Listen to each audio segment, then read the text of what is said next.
রাধে রাধে বন্ধুরা। দেখো, সকাল সকাল আমি আর বড়মশাই কিন্তু বেরিয়ে পড়েছি দাদাদের বাড়ির থেকে আমাদের বাড়ির উদ্দেশ্যে।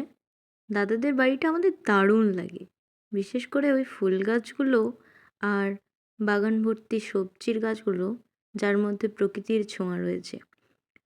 তারপর দাদা স্ট্যান্ডে দিতে গিয়েছিল, তারপর টোটোয় করে, তারপর বাসে উঠে চললাম। বড়মশাই এরই মধ্যে কিছুটা ঘুমিয়েও নিয়েছিলেন।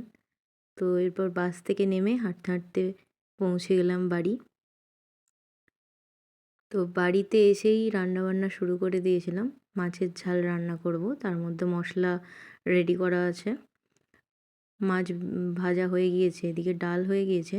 এই যে মশলা কষিয়ে নিচ্ছি, মশলাটা থেকে যাতে তেলটা ছেড়ে আসে। এর মধ্যে কাশ্মীরি লঙ্কা, গুঁড়ো লঙ্কা আমি অ্যাড করেছি। তো আমি সচরাচর গুঁড়ো লঙ্কা ইউজ করি না, তো পরিস্থিতির চাপে হয়ে যায়। তো তোমরা যতটা পারবে এটাকে অ্যাভয়েড করো।